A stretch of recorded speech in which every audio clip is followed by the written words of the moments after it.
Hey everybody, I have tested hundreds of products, well thousands of products technically over the past 8 years and over 50 eyeshadows. Today I'm going to share 3 cream eyeshadows. It's a category that I happen to love, but these are 3 cream eyeshadows that I would not buy again, and I'm also going to tell you some of the eyeshadows, creamy eyeshadows, that I would buy instead. Links to everything that I talk about and the in-depth reviews with details like wear tests and all the rest of it, promo codes where I have them, those will be back on the Style Shaker. That is the home for everything that I talk about over here. But first up, the RMS Cashmere Eyelights. So this is the matte version that they launched. I was so excited for these. And if you're a subscriber, you've probably already seen me talk about them. If you're not, welcome. So happy you're here. No one's paying me to say the following, by the way. Honest reviews only, always here. I've loved their shimmer highlights. They're one of my favorites. I will mention those. Spoiler alert. But these are really hard to work with, and I was pretty bummed about that. Just evening out my eyelids with a little bit of concealer for what I'm going to apply during this video. Usually with the highlights that are shimmer, you can press this onto the finger. It's in an aluminum. It's a painter's tube, they say. Cute. So I've pressed it onto my finger, and then yes, you can use a brush, but normally this is what I used to do with their highlights. Then you press it in between your fingers. Now already it's starting to separate and dry down. It just dries down really, really quickly on you, so you have to move fast. I would recommend using a brush if you're going to buy these. The other thing is, if you rub too much, it really will start to fall apart and separate even before you get it onto the eye. It's odd. I liked the Desert Rose shade. The other kind of bummer here is that the shade range was really sort of meh for me. It was a lot of neutrals, a lot of very similar shades, and then a couple of cool shades. Also, it smells sort of like it's imparted some of the aluminum scent onto the product. I don't know what that is. I don't know if anyone else has smelled it. It doesn't work for me. Not for me. Next, I'm going to talk about the Ilia. These are the liquid powder eye tints. This is a cream to powder option. I tried the mattes for this. I tried Aster and Cork. Inconsistent payoff is what I saw here, specifically in the mattes. The Aster, that purple shade, which I love a purple shade. It did not blend well. Layering was really hard, and you'll see the product was shifting on the eye a little bit. It is cream to powder, but for some reason, the Aster in particular, like the one with the almost looked like it was blended with a white shade underneath, like the super cool tone, that looked chalky on my lid. It just didn't work. Cork was a better option for me. For some reason, that formulation blended a little bit better, but it looked kind of like nothing. It's like I would use that to prime or even out the lid, but I have concealers that do the same thing. In all fairness, Ilia hasn't really raised their prices yet. They haven't jacked them up like some other people. Understandable with the stuff going on, but some of them are just really jacking them up a lot. The shimmery shades, I think those might be better options. I haven't tested that enough to speak to it thoughtfully in this video, but if I get the opportunity to retest, I will update you here. Finally, from Jones Road, this is their Sparkle Wash. Quick and easy recap here. It's more on the liquid side. It's $24. The reason I didn't like it is because it's kind of harder to work with because it's liquidy, but that's not the worst part.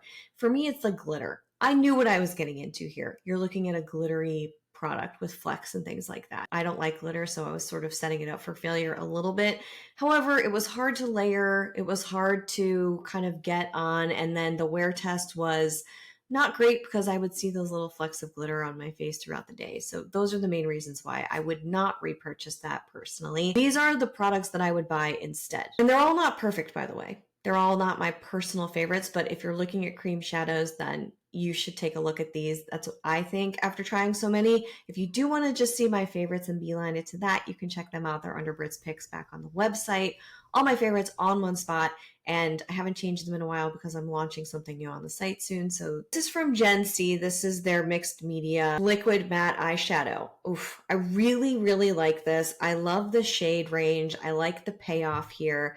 This is in rose water. Any of these alternatives are not drying. I just want to say all of them fall into that category in a positive way. I've tried Reef, and I've also tried Plush. I happen to love Reef.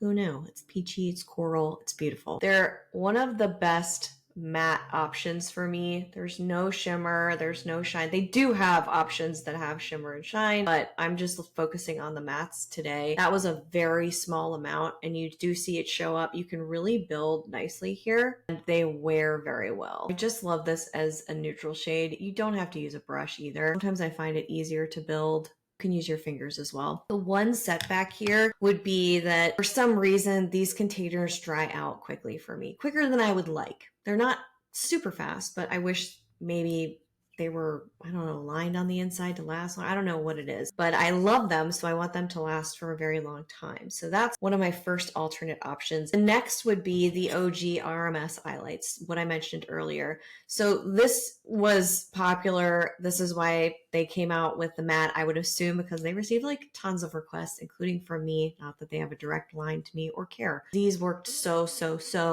well. This is an incredible product. I've tried Strobe. I've tried Eclipse. This is Eclipse. I've tried Aurora, which is a purple. What else have I tried? Sunbeam, which I really like. That's like a peachy pink. Again, I have a scorecard for this, so I'm just going to layer it on top. I always use fingers when I'm applying this. It's so easy to work with. It doesn't dry down like the matte options, and it builds on top. But that one little layer, that was a smidge. You can use these every day. You can build them up for evening. You can do whatever you want with them. The most fail-proof probably cream shadow I've tried personally. There's a couple others, but these are really good for that. Like if you're worried about this and you're worried about shimmer, you don't have to worry with these, I don't think. These do not crease on me. There are a lot of creaseless claims out there. There's a lot of self-setting claims now. These don't crease on me. If you have oily lids, I have heard from people who have oily lids that this does still crease. I would bring a powder into the situation. I think this will work really well with that. It's creamy, lightweight. So I think it could work for you, but it follows through on that claim, and many do not. The next alternative that I would recommend instead, which is surprising because I really didn't like it when I first started, but now I'm a fan, it's the Merit Solo Shadows. Again, not perfect. I have Studio and Vachetta. Vachetta I tend to like a little bit more. It's more of a chocolate brown. Studio is a beautiful, it's almost like the rose water, except with a little bit more chocolate to it or caramel to it. So this is the brush that I'm loving with it. It's the Ilia brush. For some reason, this just works really well. You think it's going to be too huge, but it picks up the formula really nicely, and then go like that. They have great neutrals. It's a denser formula and yet still very easy to work with, but it is on the denser side. If you use your finger in the pot, for me, I have found that if I use my finger and rub around the pot, you'll get some texturing. See that?